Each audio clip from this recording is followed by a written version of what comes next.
Comment 80 000 croisés détruisirent 150 000 Ottomans? Ceci est la bataille de Vienne. Comment une petite force de croisés de seulement 80 000 soldats peut-elle vaincre une armée ottomane? Elle était presque 2 fois plus nombreuse et se trouvait devant Vienne en 1683. Était-ce une question de chiffres? Ou la technologie, la tactique, le leadership et le moral jouèrent-ils un rôle plus important? Pourquoi les historiens ne se souviennent-ils pas de cet affrontement comme d'une simple bataille? Il représente un tournant majeur dans l'histoire européenne. Quand les gens disent que les croisés détruisirent les Ottomans ce jour-là, parlent-ils au sens littéral? Ou est-ce une exagération façonnée par la légende? Telles sont les questions au cœur de l'histoire de la bataille de Vienne. Bonjour, nous sommes Grande Histoire, votre chaîne d'histoire quotidienne. Nous vous proposons 30 minutes d'histoire chaque jour. Si vous voulez influencer nos prochaines productions, n'oubliez pas de vous abonner. Aidez-nous à atteindre 55 000 abonnés. Si l'on observe la carte de l'Europe à la fin du 17e siècle, Vienne était la porte entre l'Est et l'Ouest. Géographiquement, elle était située sur le fleuve Danube. C'était une artère majeure qui reliait les Balkans à l'Europe centrale. Celui qui détenait Vienne contrôlait l'accès au cœur de l'Europe. Pour les Ottomans, Vienne était plus qu'une simple prise. Ils poussaient constamment vers le nord et l'ouest depuis le 14e siècle. Vienne était la clé pour ouvrir l'Allemagne et, au-delà, peut-être même l'Italie. Les Ottomans avaient déjà tenté cela auparavant. En 1529, sous le sultan Soliman le Magnifique, ils avaient assiégé Vienne. Cependant, ils échouèrent principalement à cause du mauvais temps et de lignes d'approvisionnement trop étirées. En 1683, ils estimaient que le moment était propice pour une nouvelle tentative. L'Europe était fracturée par des conflits internes. Les dirigeants ottomans pensaient qu'un coup décisif pourrait achever ce que Soliman avait commencé 150 ans plus tôt. Le grand vizir Kara Mustafa Pacha mena l'armée ottomane vers Vienne en 1683. L'Empire était encore l'un des États les plus puissants du monde à cette époque. Il s'étendait de l'Afrique du Nord au Moyen-Orient, couvrant environ 3,5 millions de kilomètres carrés. Cependant, sous la surface, des fissures apparaissaient. Les Ottomans avaient subi des revers militaires en Méditerranée contre les Espagnols et les Vénitiens. Ils étaient également sous pression des Perses à l'est. Néanmoins, ils disposaient des ressources nécessaires pour mobiliser une force massive. Les estimations contemporaines chiffraient l'armée de Kara Mustafa à environ 50 000 hommes.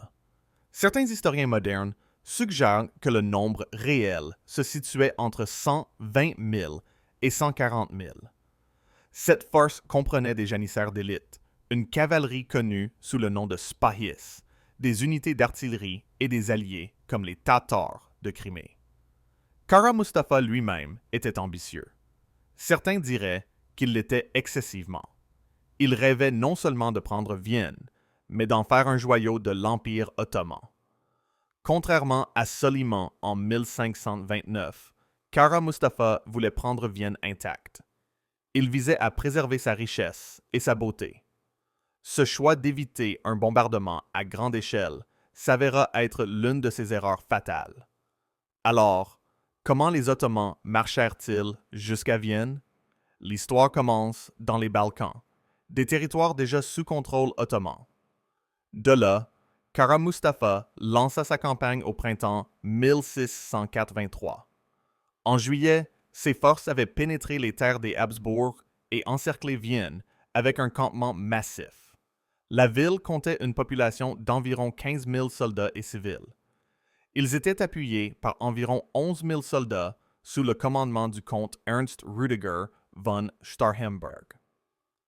En d'autres termes, Vienne était en infériorité numérique d'au moins 10 contre 1. Pendant que les Ottomans avançaient, l'Europe était loin d'être unie. La monarchie des Habsbourg, qui dirigeait l'Autriche, combattait presque seule au début. L'empereur Léopold Ier quitta Vienne avec sa cour. Il se retira à Linz, puis à Passau. Les princes allemands étaient divisés. Certains craignaient les Ottomans. D'autres craignaient de donner trop de pouvoir à l'empereur si Vienne était sauvée. Les États pontificaux, dirigés par le pape Innocent XIe, voyaient la crise comme un affrontement religieux. Pour lui, ce n'était pas seulement de la politique, c'était le christianisme contre l'islam. La survie de l'Europe catholique était en jeu. Le pape investit de l'argent dans l'organisation de ce qui devint la Sainte Ligue. C'était une coalition d'États catholiques prêts à combattre les Ottomans. L'un des acteurs les plus importants de cette alliance fut la République des deux nations. La Pologne elle-même était en déclin. Elle était déchirée par des conflits internes et des invasions étrangères. Cependant, son roi, Jean III Sobieski, était un général expérimenté. Les émissaires du pape convinrent Sobieski d'engager ses forces. En août 1683, il commença sa marche avec environ 27 000 soldats polonais, y compris ses célèbres hussards ailés. La religion joua un rôle puissant dans le ralliement des défenseurs. Le pape Innocent XIe présenta toute la guerre comme une croisade. Les soldats de la coalition furent bénis comme s'ils étaient des croisés médiévaux, marchant sous la croix. Sobieski lui-même était profondément religieux. Avant de mener la charge décisive à Vienne, on dit qu'il pria avec ses troupes. Du côté ottoman, la guerre fut présentée comme un djihad. C'était une guerre sainte visant à étendre le royaume de l'islam. Kara Mustafa portait avec lui l'étendard du prophète Mahomet. Cet étendard avait été donné au sultan comme symbole de légitimité divine. Pour les deux camps, ce fut plus qu'un simple conflit militaire. Il fut perçu comme un choc de civilisation et de confession. Le moment fut également déterminé par l'ambition ottomane et la faiblesse européenne. Les Habsbourg étaient engagés dans des combats en Hongrie.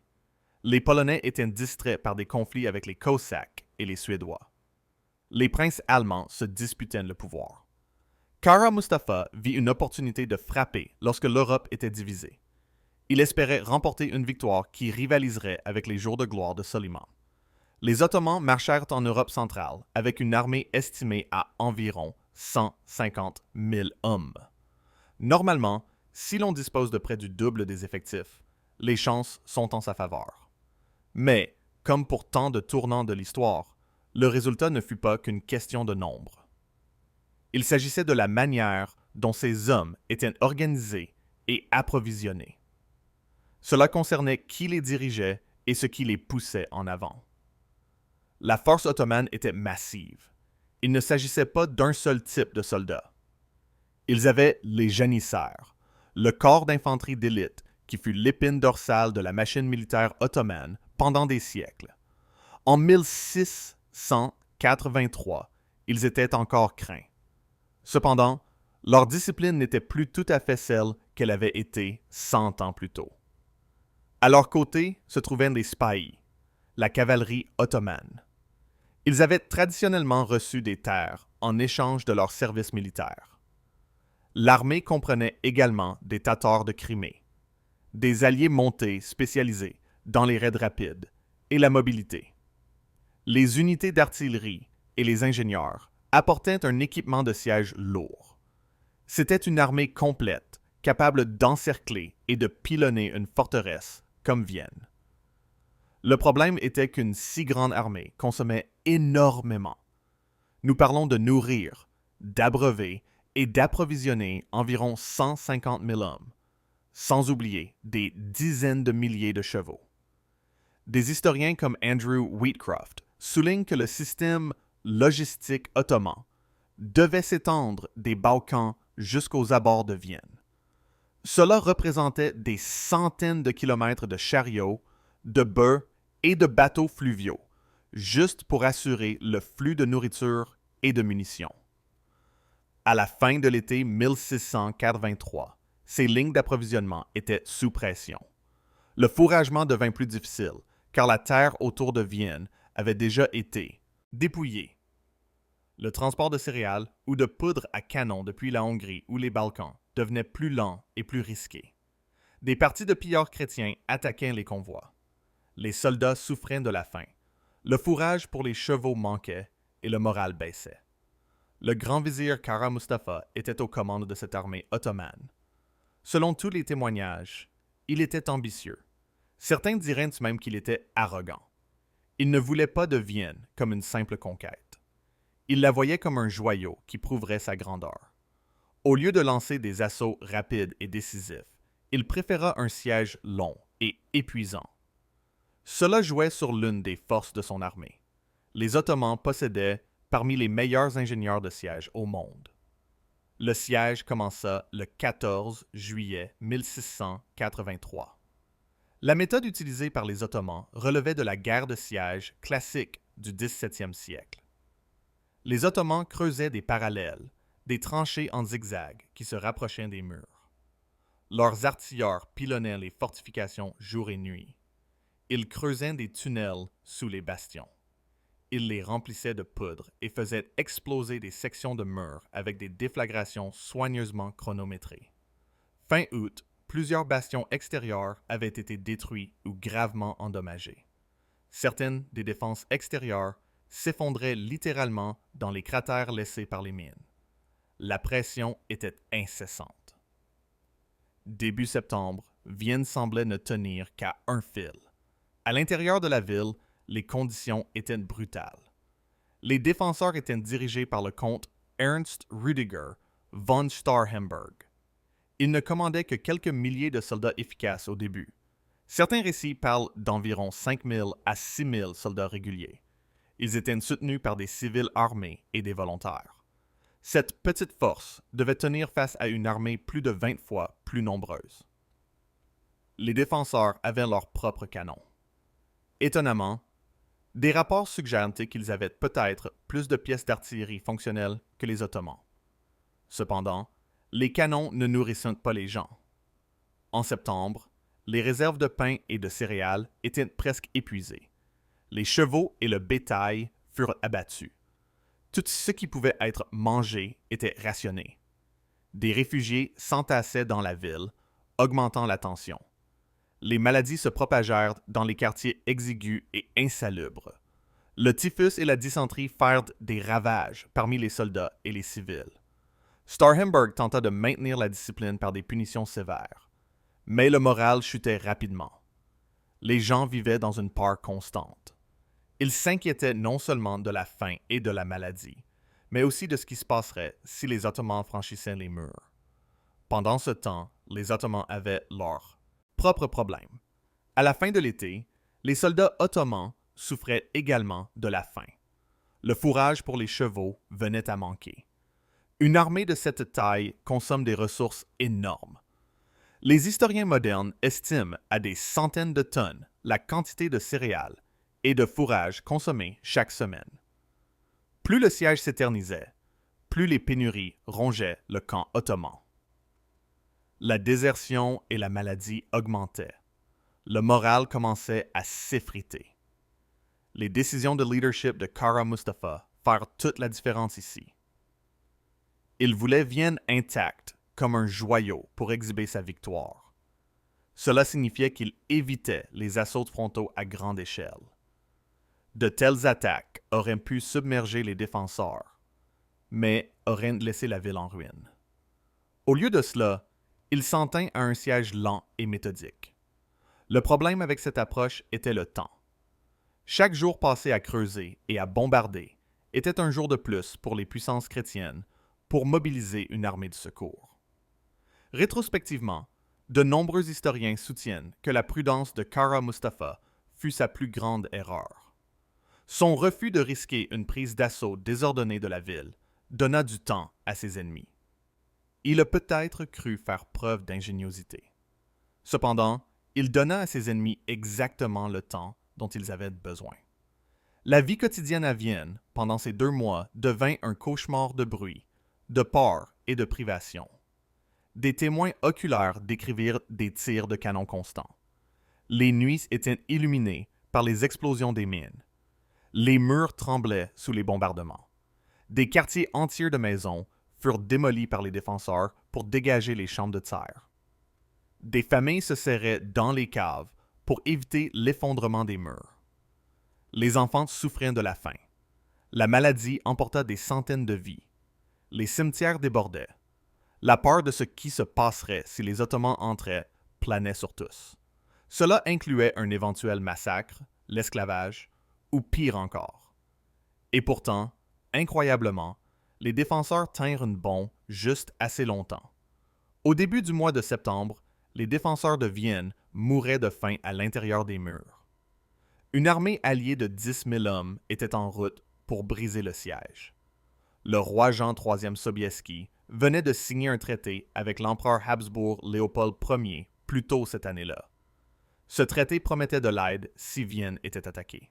Lorsque le siège ottoman commença, Sobieski n'attendit pas. Le 15 août 1683, il quitta Cracovie avec son armée. Mobiliser une force importante n'était pas simple. Le Parlement polonais, connu sous le nom de Sejm, avait été réticent à financer l'expédition.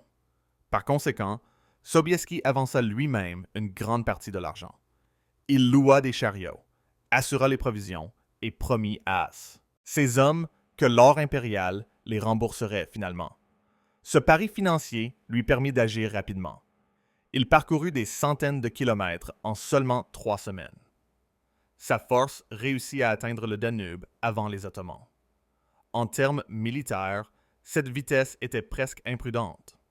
Cependant, elle donna sa chance à la coalition. Les chiffres révèlent l'ampleur de cette coalition. Au début du mois de septembre, environ 80 000 hommes avaient été rassemblés. Imaginez une ville de la taille de l'actuelle Green Bay, Wisconsin. Imaginez-la maintenant vidée, armée et marchant vers les collines au-dessus de Vienne. Le plus grand contingent était polonais, sous le roi Jan Sobieski.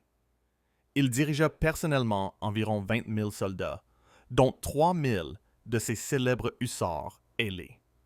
Le Saint-Empire romain germanique contribua avec environ 30 000 soldats, issus des terres des Habsbourg. Environ 20 000 autres venaient de principautés allemandes, comme la Bavière, la Saxe et la Franconie. Des États plus petits envoyèrent des régiments supplémentaires. L'appel du pape à une Ligue sainte donna à l'ensemble l'allure d'une dernière croisade. Si vous avez déjà essayé de faire travailler différents groupes ensemble, vous pouvez imaginer à quel point cette coalition aurait pu être désordonnée. Ils avaient des langues différentes, des commandants différents et des traditions différentes.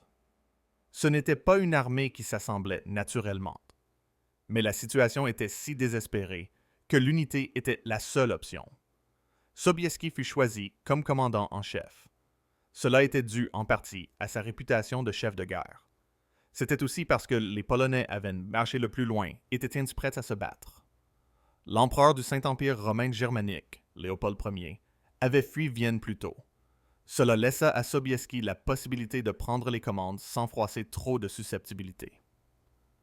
L'arme secrète de la coalition était sa cavalerie lourde.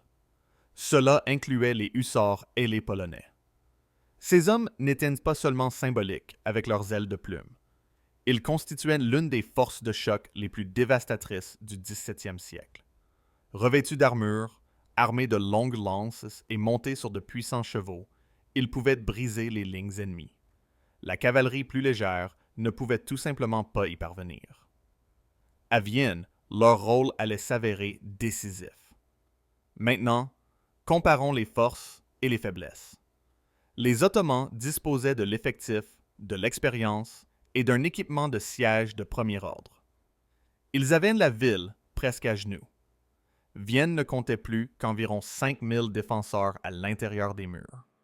Les provisions s'épuisaient également. Mais les Ottomans étaient loin de chez eux. Leur ligne de ravitaillement était extrêmement étirée. La décision de Kara Mustafa d'attendre et d'affamer la ville plutôt que de la prendre d'assaut donna un temps précieux à la force de secours chrétienne pour se rassembler. Le moral du camp ottoman était mitigé. Certains soldats étaient frustrés par le manque de progrès. D'autres s'inquiétaient de la menace croissante sur leurs arrières. Les chrétiens, quant à eux, étaient moins nombreux. Cependant, ils avaient plusieurs grands avantages. Premièrement, ils combattaient sur leur propre territoire, près de leur base d'approvisionnement. Deuxièmement, leur morale était élevée. Ils étaient nourris par l'idée de défendre la chrétienté contre ce qui était présenté comme une menace ottomane existentielle. Troisièmement, ils avaient une unité de commandement sous Sobieski. Cela signifiait qu'ils pouvaient se déplacer comme une seule armée plutôt qu'un ensemble disparate. Finalement, ils avaient une cavalerie capable de porter le coup de grâce au bon moment. Le pape Innocent XIe avait envoyé des subsides pour couvrir la solde des troupes. Pendant ce temps, l'empereur avait rassemblé des prêts et des subventions. Sans ce réseau de financement, il est peu probable que tous ces groupes auraient marché ensemble. Les armées ne se déplacent pas seulement avec du pain et de l'eau. Elles se déplacent avec de l'argent, et l'argent a maintenu cette coalition intacte. Atteindre Vienne sans être détecté était un autre obstacle. Les Ottomans avaient des éclaireurs dans toute la région. Cependant, les Alliés avaient un avantage. C'était la forêt de Vienne, une épaisse ceinture de collines à l'ouest de la ville. Au lieu d'emprunter les routes ouvertes évidentes, l'armée de secours traversa ces forêts. Marcher sous un couvert dense signifiait une progression plus lente, surtout pour les chariots et les canons. Mais cela empêcha les guetteurs ottomans de repérer l'ensemble de la force avant qu'il ne soit trop tard. Des guides locaux menèrent les colonnes le long de sentiers étroits. Les soldats bivouaquèrent dans des clairières cachées la nuit. Les feux étaient contrôlés ou placés hors de vue. Depuis des points de rassemblement comme Thuln sur le Danube, ils se frayèrent un chemin vers le sud et l'est. Ils atteignirent finalement la crête du Kahlenberg, l'une des collines surplombant Vienne. Le terrain était très important ici. Les crêtes du Kahlenberg et du Leopoldsberg s'élevaient au-dessus de la plaine où les Ottomans avaient installé leur camp. Imaginez une immense ville de tentes s'étendant le long du Danube et de la rivière Vienne.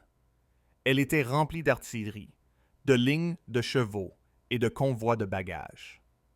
Depuis les crêtes, les commandants alliés pouvaient littéralement observer le camp ennemi. Les Ottomans s'étaient concentrés sur les murs de Vienne.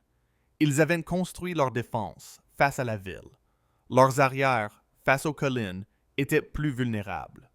Cette géographie donna à l'armée de secours l'occasion de mettre en place une stratégie en tenaille. Ils pouvaient bloquer les Turcs avec l'infanterie et les canons en face.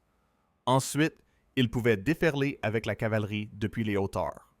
Le renseignement joua également son rôle. À l'intérieur de Vienne, des messagers se faufilèrent à travers les lignes ottomanes pour apporter des nouvelles. Le plus célèbre était Jerzy Franciszek Kulczycki, un marchand polonais qui parlait turc et connaissait le terrain. Les histoires à son sujet varient. Cependant, de multiples récits confirment qu'il effectua des courses dangereuses à travers les lignes de siège. Il transmit des messages aux défenseurs et rapporta des informations au camp de Sobieski. Ces rapports indiquaient aux Alliés quand la ville était sur le point de céder. Ils révélèrent également où les lignes ottomanes étaient les plus faibles. Disposer de ce type de renseignements humains donna aux commandants la confiance nécessaire pour risquer leur marche de flanc massive. Cependant, une coalition de tant d'armées différentes peut être un désordre si elle n'est pas gérée avec soin. Qui donne les ordres? Qui récolte la gloire? Dans ce cas, la diplomatie avait réglé la question à l'avance. Sobieski serait le commandant en chef. Le duc Charles de Lorraine avait dirigé les forces impériales sur le terrain avant l'arrivée des Polonais. Il accepta de coordonner ses actions sous les ordres de Sobieski. Chaque prince et duc commandait toujours ses propres hommes au quotidien. Cependant, tous adhérèrent à un seul plan de bataille. Ce plan était simple mais efficace. Les contingents autrichiens et allemands presseraient les Ottomans de front, les maintenant occupés. Ensuite, les Polonais de Sobieski, avec leur cavalerie lourde, porteraient le coup décisif depuis les flancs et les crêtes. C'était une stratégie risquée. Si une partie de l'armée cédait trop tôt, les autres pourraient s'effondrer. Mais tous savaient que les hussards et les Polonais était le meilleur atout de la coalition. Le 11 septembre 1683, la journée se leva chaude et sèche. Dans les forêts à l'ouest de Vienne, l'armée de secours alliée sortit de la forêt de Vienne. Elle monta sur les crêtes du Kahlenberg et du Leopoldsberg. De ces hauteurs, les soldats observèrent les lignes ottomanes. Ces lignes avaient étranglé Vienne pendant 2 longs mois. Kara Mustafa, le grand vizir ottoman, vit l'ennemi se masser sur les collines. Cependant, il sous-estima la vitesse à laquelle il pouvait descendre dans la plaine. Les forces chrétiennes célébrèrent des services religieux. Elles préparèrent leur artillerie et sécurisèrent les pentes. Pendant ce temps, à l'intérieur de Vienne, la garnison se préparait à une dernière nuit désespérée. La ville était au bord de l'effondrement. Le matin du 12 septembre 1683, les Ottomans pensaient tenir Vienne. Leur grande armée campait devant la ville depuis le mois de juillet. Ils avaient des janissaires, le corps d'infanterie autrefois d'élite. Ils avaient également la cavalerie Spehi, qui combattait traditionnellement comme les cavaliers cuirassés de l'Empire. Des alliés tatars de Crimée et des unités d'artillerie avec de lourds canons de siège complétaient leurs forces. Pendant plus de 2 mois, les ingénieurs ottomans creusèrent des tranchées, construisirent des batteries d'artillerie et creusèrent des tunnels sous les bastions. Au début du mois de septembre, ils avaient miné et fait sauter des parties des murs de Vienne. La garnison de la ville n'était plus composée que d'environ 5000 défenseurs démoralisés. La nourriture était rare, la maladie se propageait, et le moral à l'intérieur des murs était proche de l'effondrement. Ce matin-là, Kara Mustafa Pacha, le grand vizir ottoman, poursuivit avec la même stratégie. Ses troupes travaillaient sur des sapes et des mines. Elles martelaient des bastions comme le Berg Bastion et les terrassements autour des redoutes turques. Les équipes de canonniers tiraient constamment, espérant élargir les brèches. Des patrouilles et de la cavalerie légère reconnaissaient la campagne environnante. Cependant, moins d'hommes que d'habitude étaient disponibles. Beaucoup avaient été retirés pour garder la longue ligne de ravitaillement s'étendant à travers la Hongrie et les Balkans. Vers midi, la bataille changea. La force de secours chrétienne était arrivée en traversant la forêt de Vienne. Ils restèrent cachés dans les crêtes à l'ouest de la ville jusqu'au dernier moment possible. Leur artillerie et leur infanterie commencèrent à presser les positions ottomanes dans la plaine. Des lieux comme Gerstoff et les lignes de siège extérieures devinrent des scènes de durs combats. Les troupes bavaroises et saxonnes prirent d'assaut les redoutes. Pendant ce temps, les canons autrichiens ripostaient aux canons ottomans. Il ne s'agissait pas encore de gagner la bataille. Il s'agissait de bloquer les Ottomans, de les forcer à engager des hommes et de les empêcher de se redéployer lorsque le véritable coup viendrait. Pendant des heures, les 2 camps échangèrent des tirs et se livrèrent à des combats rapprochés. Les rapports de la journée mentionnent des duels de mousquets, des escarmouches dans les haies et des tirs d'artillerie résonnant dans la vallée. Les Ottomans combattirent avec acharnement, mais leur attention était toujours divisée. Certains hommes occupaient les tranchées de siège face à Vienne. D'autres luttaient pour contenir la coalition qui pressait depuis l'ouest. Kara Mustafa pensait toujours qu'il pouvait tenir bon. Il ignorait ce que Sobieski avait prévu. En fin d'après-midi, Sobieski était prêt. Il avait coordonné avec les commandants impériaux pour maintenir l'ennemi en place, en même temps. Il avait rassemblé l'une des plus grandes charges de cavalerie de l'histoire européenne. Sur les crêtes du Kahlenberg et du Leopoldsberg, des milliers de cavaliers se massèrent. Vers 6 heures du soir, l'ordre fut donné. Environ 18 000 cavaliers déferlèrent en descendant la colline. Les hussards et les Polonais menèrent la charge. Ils étaient soutenus par des cuirassiers autrichiens et des cavaliers allemands. Pour l'imaginer, pensez à un stade de football moderne entièrement vidé. Imaginez chaque homme à cheval, armé de lances, de sabres et d'armures. Ils se déversèrent sur une pente au grand galop. Le son fut décrit comme un tonnerre roulant à travers la vallée. Plusieurs facteurs rendirent cette charge dévastatrice. Premièrement, le terrain. Chargé en descente, donnait aux chevaux une vitesse supplémentaire et aux lances un impact accru. Deuxièmement, les Ottomans étaient dispersés. Beaucoup de leurs meilleures troupes étaient encore occupées dans les tranchées et les ouvrages de siège. Ils n'étaient pas formés en ligne de bataille serrée. Troisièmement, le timing était parfait. L'infanterie de la coalition avait combattu toute la journée, maintenant les formations ottomanes occupées. Ainsi, lorsque la cavalerie arriva, elle frappa des unités déjà fatiguées et distraites. Finalement, les hussards et les Polonais n'étaient pas une cavalerie ordinaire. C'étaient des troupes de choc, lourdement armées, montées sur de puissants chevaux et entraînées à briser les lignes ennemies.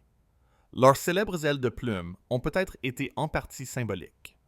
Cependant, les hommes qui les composaient étaient des vétérans aguerris. Le résultat fut le chaos.